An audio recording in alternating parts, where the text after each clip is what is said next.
Deseamos continuar con la próxima clase. Es la lección número 7 en relación al espíritu de profecía.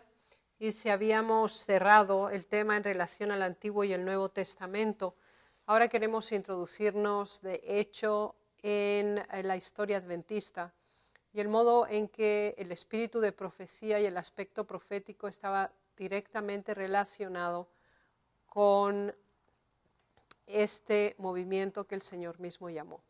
Así pues vamos a proceder a tener una introducción a la historia adventista dentro del marco del espíritu de profecía.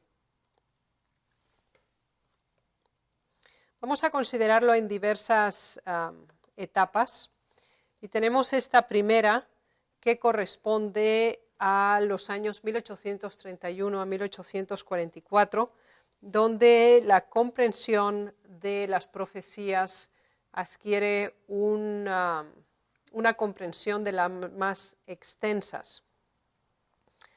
En Daniel 12:9 encontramos una profecía que estaba cerrada, que no había sido comprendida por el propio profeta Daniel, y que inclusive se le había dicho que debía quedar estas palabras cerradas y selladas hasta el tiempo del fin. Entonces había una sección específica de profecías que Daniel había pronunciado, que por inspiración y revelación habían sido transcritas, pero que él mismo no había entendido y que hasta ese momento no se tenía una comprensión al respecto. Pero encontramos la contrapartida de esa misma declaración en Apocalipsis, capítulo 10, versículo 6. Me encuentro en la tercera diapositiva. Y Apocalipsis 10:6 relaciona de nuevo el tiempo con el aspecto profético, cuando declara, y el tiempo no sería más. Así que cuando tomamos en consideración las profecías pendientes de comprensión de Daniel 12:9, con esta declaración de Apocalipsis 10:6, pasamos ahora a la próxima diapositiva, en la página 4, donde comprobamos la mano de Dios en el movimiento adventista. En Daniel 12:9 habíamos dicho ya que a Daniel se le dice que cierre, que selle esas palabras hasta el tiempo del fin. Y ahora el tiempo del fin se relaciona con el tiempo del juicio, porque en Apocalipsis 14:7 el primer mensaje angélico nos dice: temed a Dios y dadle gloria, porque la hora de su juicio ha llegado, y adorad a aquel que hizo el cielo y la tierra, el mar y las fuentes de las aguas, juntamente con la profecía de los 1260 años y la terminación de la supremacía papal. Cada uno de estos elementos relacionados con el tiempo del fin se enmarca.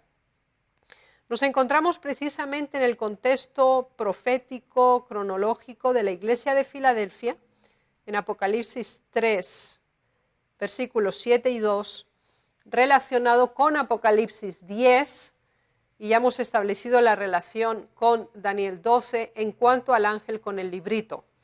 Y ese librito es precisamente el libro de Daniel. Pasando a la próxima diapositiva, número 6, nos damos cuenta que justo en ese periodo de tiempo se producen unas señales que el Señor había anunciado como aquellas que nos introducirían en el fin del tiempo.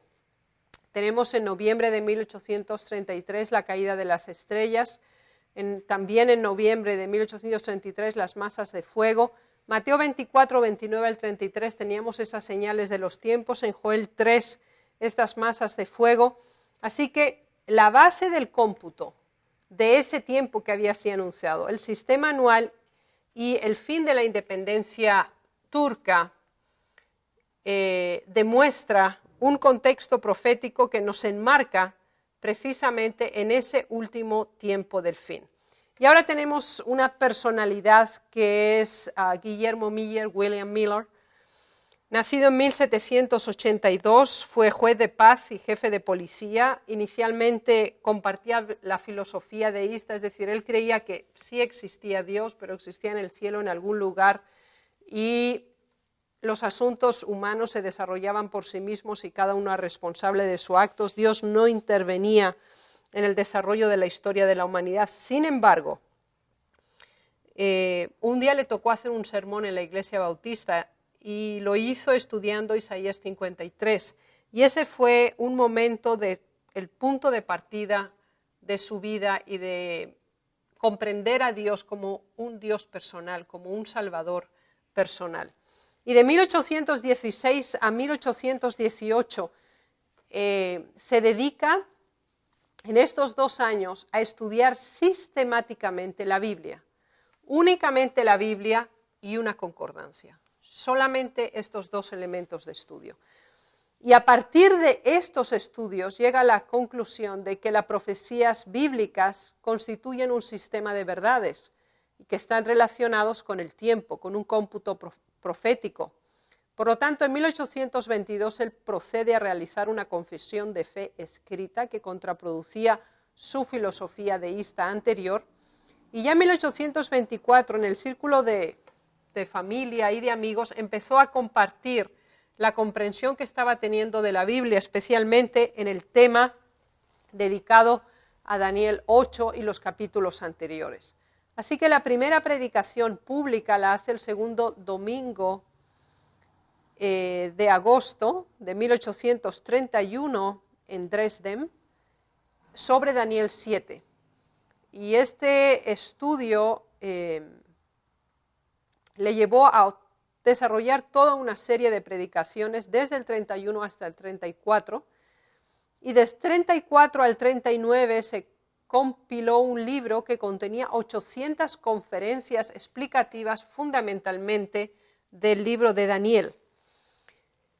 Y a partir del 35 y del 36, otros pastores también comprenden estas maravillosas verdades reveladas de la profecía y empiezan a presentar estos mismos mensajes. Entonces, lo que se llamaba la doctrina de Miller no era la doctrina de Miller en verdad, sino que era un estudio sistemático de la Biblia basado en la profecía y con la proyección de la segunda venida de Cristo. Especialmente en esta gráfica que ven en pantalla pueden ver el desarrollo de los eventos, tal como gráficamente lo presentaron en aquel entonces, explicando las 2300 tardes y mañanas y el cómputo sistemático.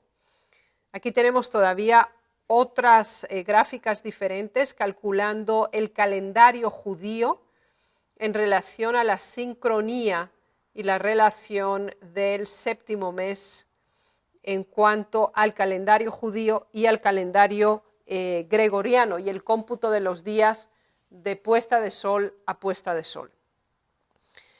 Este estudio profético ha dado la apertura a ese libro que había estado sellado, pero hay otro personaje dentro de los muchos, obviamente, porque esta no es una clase de la historia adventista, sino simplemente del aspecto profético, es Charles Fitch.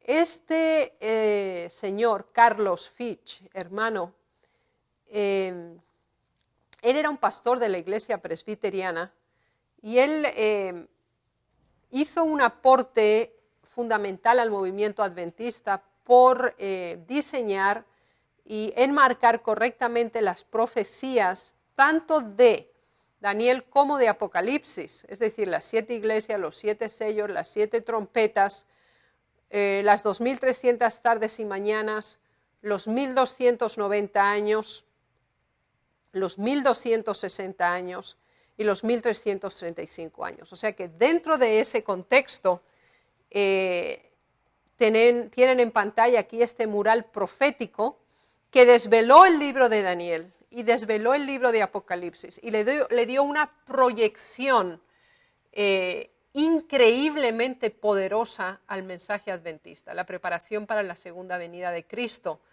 se desenvolvió a partir de la comprensión de los mensajes proféticos. Y el Señor usó a diferentes personas, del mismo modo que lo había hecho en el Antiguo y que lo había hecho en el Nuevo Testamento.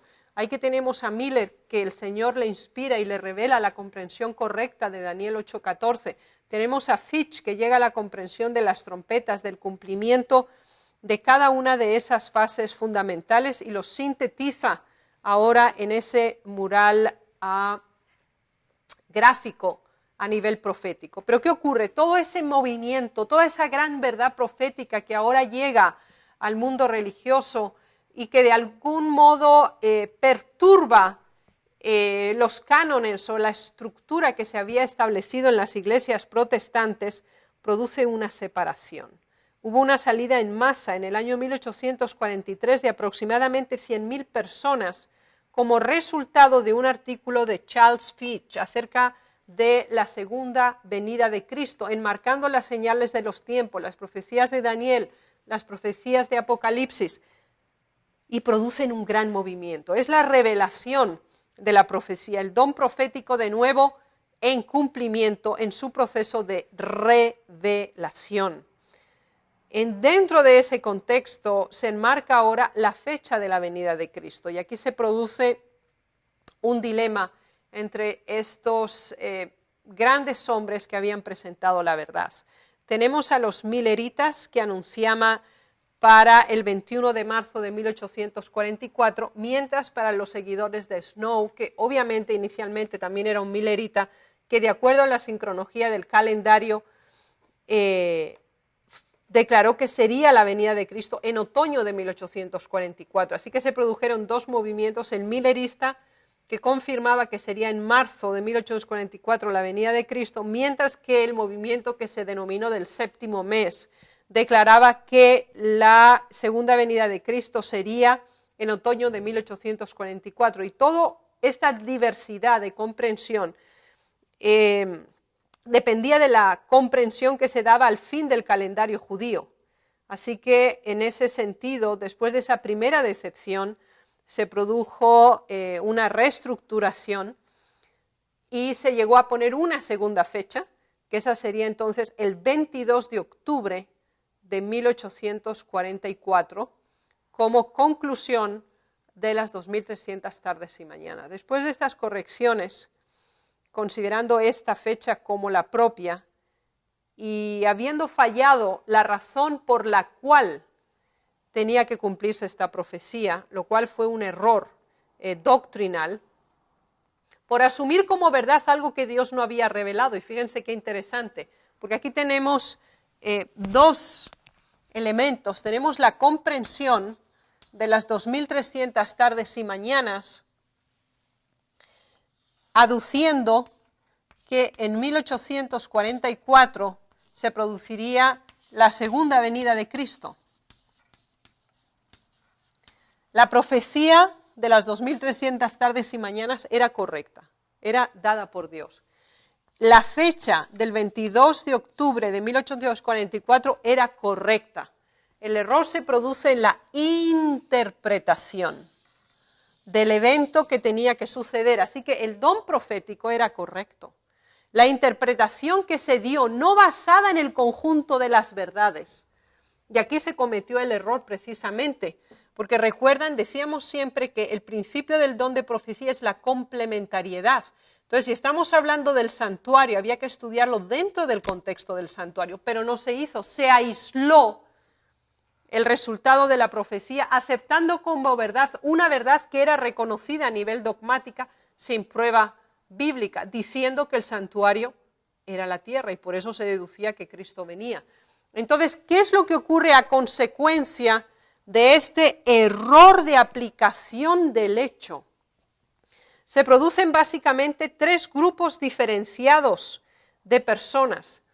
Aquellos que siguieron insistiendo y poniendo fechas de nuevo, que fue un grupo reducido con tendencias fanáticas y siguió haciendo intentos de cálculo y de recálculo acerca de la segunda venida de Cristo.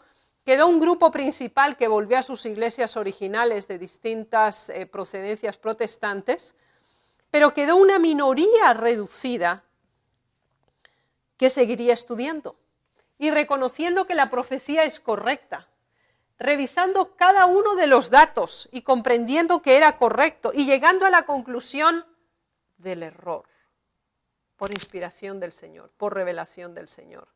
Era el paso del lugar santo al lugar santísimo.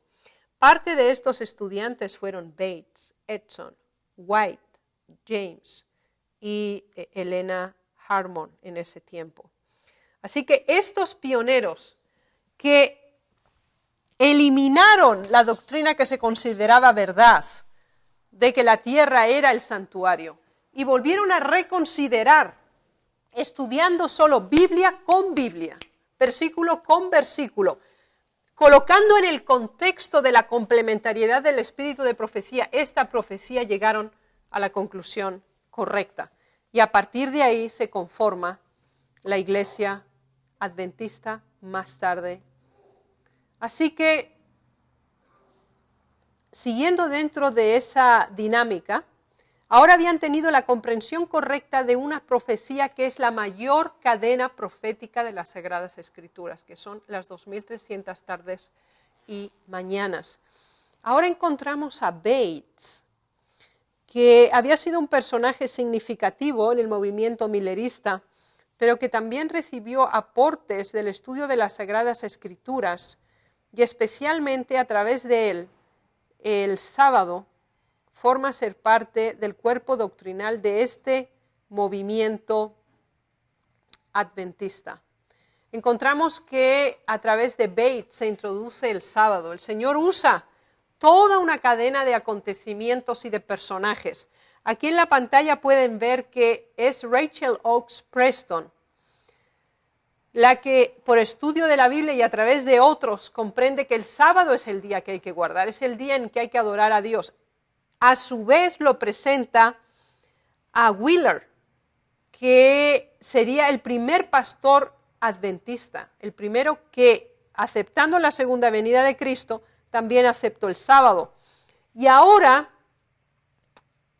se escribe un artículo que lo hace Preble, y escribe acerca del sábado.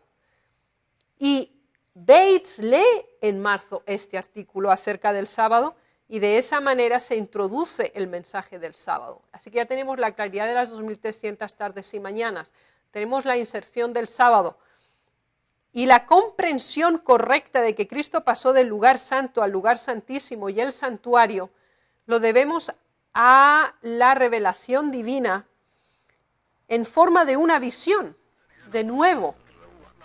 Y esa visión la recibió Hiram Edson. Edson iba caminando de su casa al granero para reunirse para orar, para ver cuál había sido el problema, por qué el Señor no había venido, cuál había sido el error. Desde 1839 él había sido seguidor de las verdades pronunciadas por William Miller, y ahora también sufría la decepción del 22 de octubre de 1844. Así que el Señor le muestra una visión a Cristo como sumo sacerdote, pasando del lugar santo al lugar santísimo. Así que si las 2300 tardes y mañanas fue dada como resultado del don profético a Daniel, ahora Hiram Edson recibe la visión de la conclusión de las 2300 tardes y mañanas.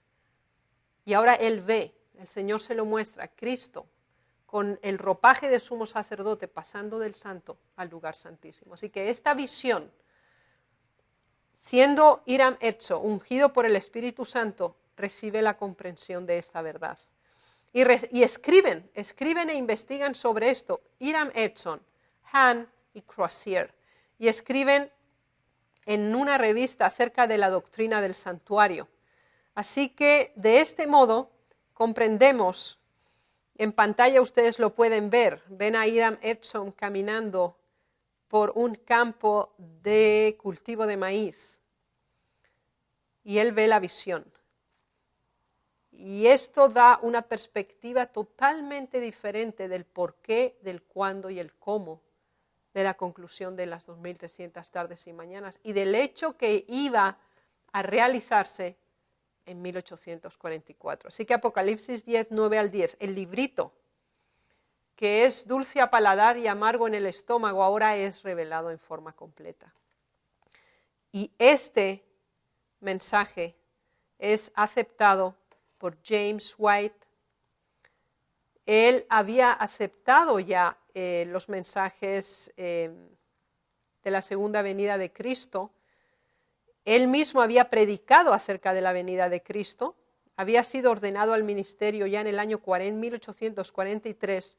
En el 44 él aceptó la doctrina del séptimo mes y ahora también esta revelación dada por el señor Edson y después desarrollada en forma escrita también por Crozier y Hahn, llega a una comprensión clara de las 2300 tardes y mañanas. Nos damos cuenta de nuevo cómo se confirma el don de profecía en forma complementaria y en forma acumulativa a partir del tiempo. Ahora, Helena Harmon, ella tiene contacto con William Miller ya desde 1840, asiste a diferentes conferencias. Y ahora de nuevo, habiendo Hiram Edson recibido esta visión, en 1844 ella recibe la primera visión, que es la del camino estrecho. Y posteriormente recibe otra segunda visión, hasta que en el 45 se encuentra con James White y también en ese mismo año con Joseph Bates. Y de esa manera el Señor está reuniendo a los individuos y a los documentos doctrinales básicos. Tenemos por un lado el santuario, tenemos por un lado el sábado y tenemos el espíritu de profecía, que no viene a hacer un aporte significativo sobre lo ya dado, sino a confirmar y a presentar en una forma mucho más extensa, muchísimo más pedagógica y mucho más amplia con el fin de amonestar, con el fin de exhortar estas mismas verdades. Así pues, a modo de síntesis, podemos ver en pantalla el documento acerca del sábado de Bates de 1845, que fue un folleto de 48 páginas, titulado El séptimo día sábado, señal perpetua. Tenemos en el año 45 que apareció por primera vez un artículo de la ley de Moisés y en el 46 un resumen de varios artículos en relación al santuario. Y después tenemos la primera acumulación de visiones escritas en el 46 acerca de el pequeño rebaño desparramado. Entonces, la primera visión es peregrinaje del pueblo adventista, la segunda visión es el informe de los acontecimientos relacionados con el clamor de medianoche y la tercera visión es el tiempo de tribulación de la angustia de Jacob. Así que nos damos cuenta de algo muy, muy interesante. Aquí son individuos diferentes, grupos de individuos, porque sabemos que Crozier, Edson y Hahn estudiaron juntos. Bates, por su parte, recibió el sábado de otro grupo de personas que también percibieron por inspiración divina cada una de estas verdades. Y aquí tenemos también ahora a la hermana Harmon en ese tiempo, que recibe también los mensajes que confirman las verdades establecidas anteriormente y que adquieren de ese modo un cuerpo doctrinal mayor. En relación a este aspecto es muy importante que comprendamos la relación existente entre el don de profecía. El don de profecía lo recibieron aquellos que por medio de la inspiración aportaron por la revelación divina el conocimiento a esas grandes verdades antiguas, ya escritas, tanto en el Antiguo como en el Nuevo Testamento, bajo el momento en que se dio su cumplimiento. Para ello le recomendamos la lectura del conflicto de los siglos, en el capítulo 19, el capítulo 19 completo del conflicto de los siglos, y además del libro Primeros Escritos, lean por favor el prólogo histórico, y además el primero y el segundo capítulo. Y como tarea escrita les ruego que resuman en una página, por lo menos, la primera visión de la hermana Helena Harmon en este momento. Queremos pasar inmediatamente a la continuación de esta misma introducción a cómo el espíritu de profecía dentro de la historia adventista jugó un papel fundamental y de hecho fue determinante y sería la lección número 8, presentación PowerPoint número 8.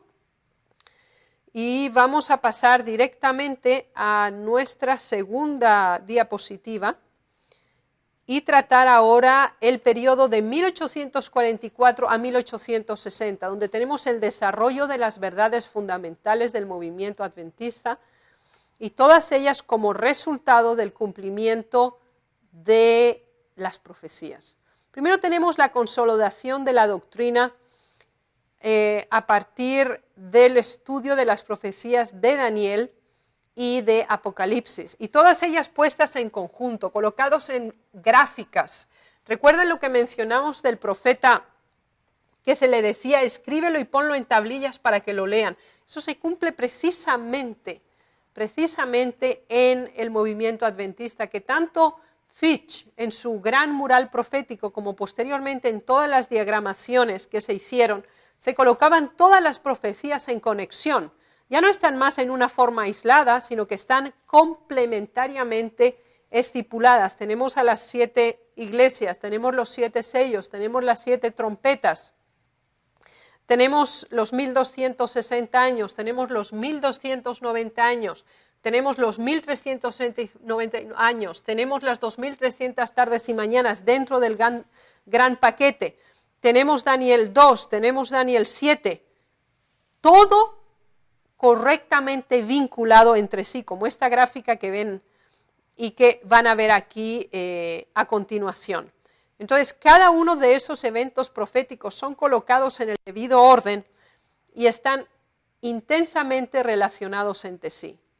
Ahora, en relación a estos movimientos proféticos, aportes proféticos en el movimiento millerista, encontramos 3 personajes importantes. Tenemos a William Foy, tenemos a Hudson Foss y tenemos a Ellen Harmon.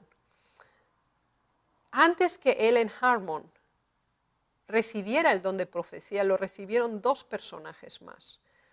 William Foy era un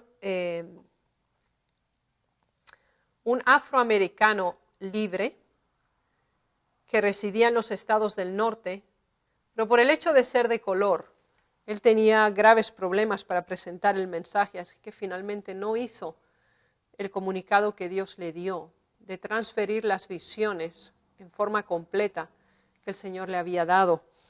Así que Dios eligió a otra persona y ese fue Hudson Foss. Y con él se volvió a complementar y se volvió a reiterar las profecías que ya habían sido dadas con Foy.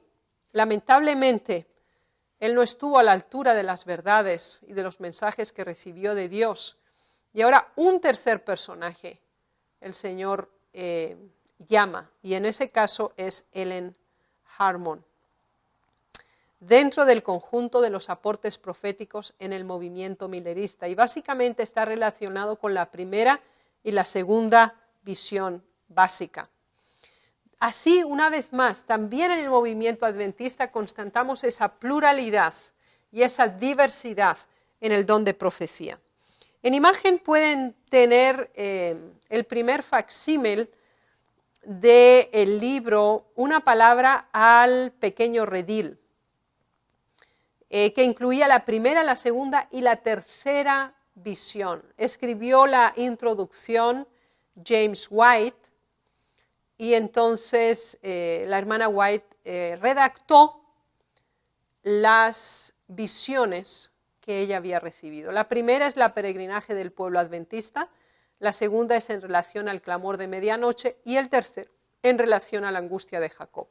Estas profecías no solamente son explicativas en el conjunto del libro Una palabra a la pequeña Grey, que corresponden básicamente a la primera sección de lo que después se convertiría en el libro Primeros Escritos, sino que además tienen el propósito que ya habíamos mencionado del don de profecía, que era la exhortación, la comprensión y la correcta interpretación de las palabras dadas por Dios. Habíamos considerado también evidencias para autentizar o acreditar a un profeta. Y básicamente en la persona de la hermana Elena G. de White podemos constatar cada una de estas evidencias que trataremos más en detalle posteriormente.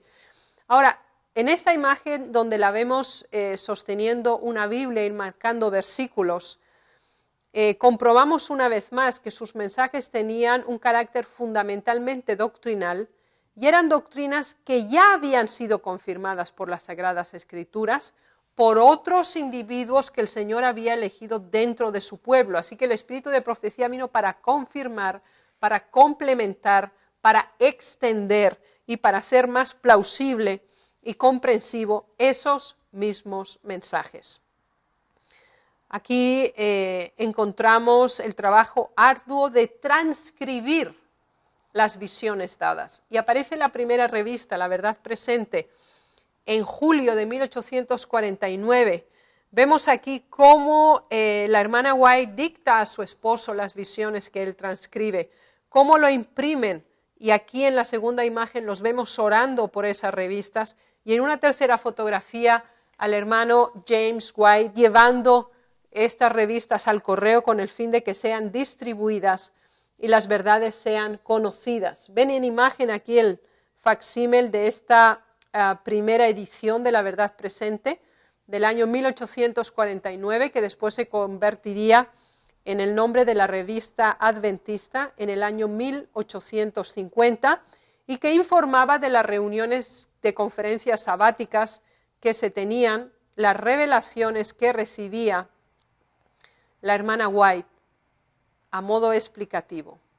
En 1851 se recibe y se hace una publicación en Dorchester, Massachusetts. Esta gráfica que ven aquí es la casa donde se tuvo la primera impresora, la primera casa editorial, y se produce el libro Experiencias Cristianas y Visiones de la hermana White, que corresponde también a secciones de primeros escritos, porque en el 52 se compró la imprenta que corresponde a este dibujo, se produce la revista El Instructor Juvenil y se hacen también las primeras lecciones de escuela sabática por el propio James White.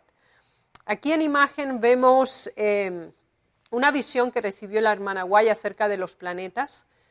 Joseph Bates era bastante escéptico acerca de las visiones, los sueños y el don de profecía en general, pero aunque él fue el que transfirió el mensaje del sábado a los White, ahora él mismo es impresionado y reconoce que la hermana White recibe visiones a partir de una que él tuvo acerca de los planetas, que ella tuvo, y a él le confirmó la comprensión que él tenía como capitán de barco acerca del conocimiento de los cuerpos estelares.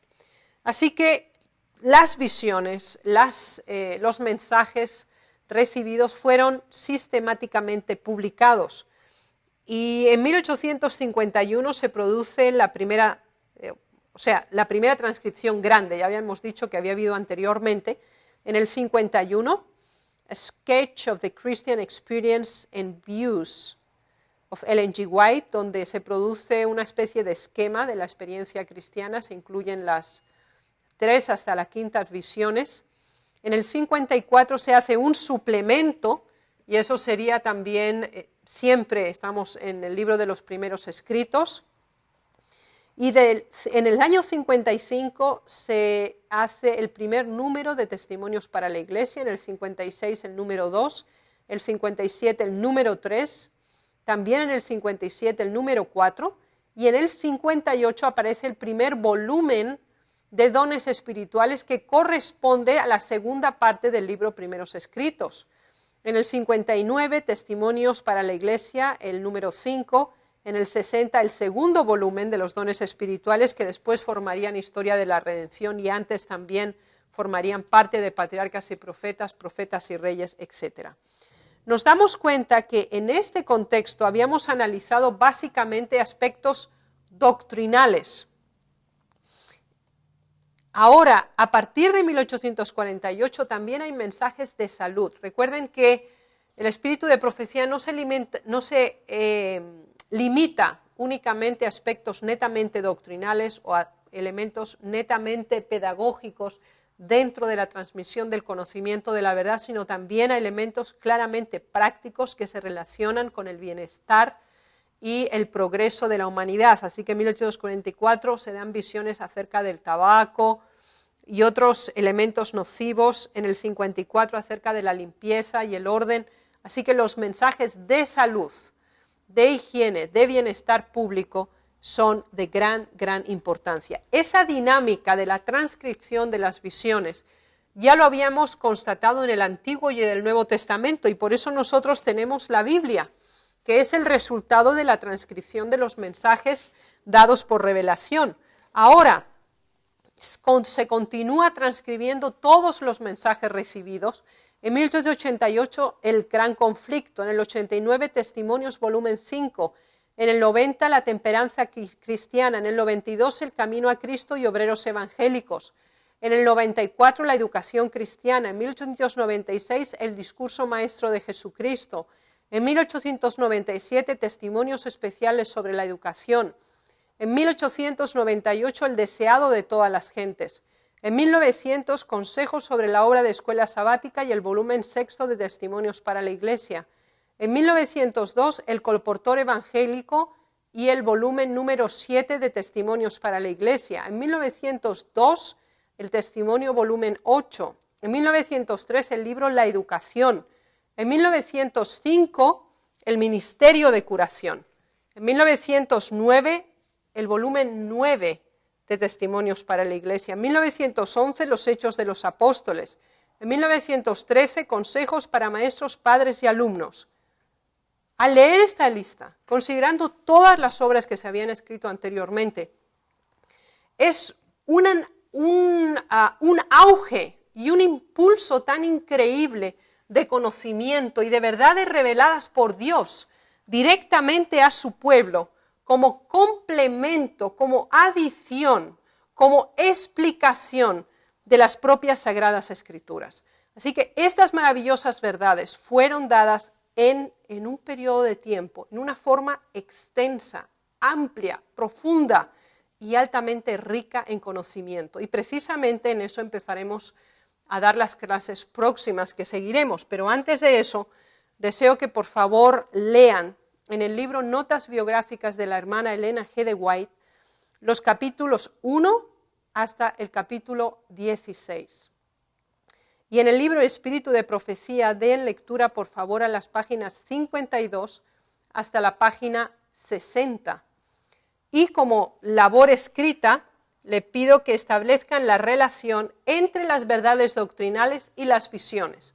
Así que cuando ya han leído en la anterior lección primeros escritos, ahí van a encontrar las visiones, y la tarea es que coloquen la primera visión y los puntos doctrinales que incluye, la segunda visión y los puntos doctrinales que incluye, la tercera visión y los puntos doctrinales que incluye. Por lo menos hagan por favor estas 3 primeras visiones.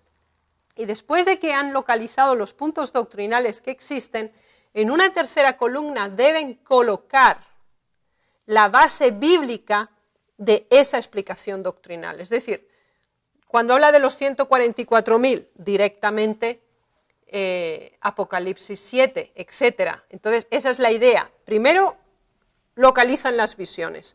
Insertan el contenido doctrinal que tiene cada una de esas visiones, la primera, la segunda y la tercera. Y en un tercer nivel de trabajo, colocan las referencias bíblicas que son explicativas ahora en estas 3 primeras visiones. De este modo concluimos las clases del día de hoy, así que Dios mediante, en las próximas clases entraremos directamente en detalle de cómo el espíritu de profecía sigue exactamente la misma dinámica del Antiguo Testamento y Nuevo Testamento, también en el movimiento adventista. Quiero el Señor bendecirlos y prepararnos también para recibir ese conocimiento. Pero antes de cerrar, deseamos orar al Señor por las clases que hemos tenido en el día de hoy. Padre nuestro que estás en los cielos, venimos ante ti para agradecerte, porque nuestros corazones están impresionados con las grandes verdades que tú has dado a conocer desde la creación de este mundo hasta el nuevo mundo que tú nos darás. Gracias, Señor Jesús, porque tú no nos has dejado en tinieblas, nos has dado una maravillosa luz y deseamos que esa luz llene nuestras vidas de sentido, orientación, esperanza y el impulso de la fe para comprender los eventos en los que estamos viviendo y estar preparados para cuando esos eventos lleguen y formar parte y recibir también este don de profecía que tú has prometido para también el tiempo del fin, cuando tu Santo Espíritu sea derramado en su completa medida. Prepáranos, Señor Jesús, sé con nosotros y manténnos fieles a ti hasta el fin. En el nombre de Jesús. Amén. El Señor les bendiga.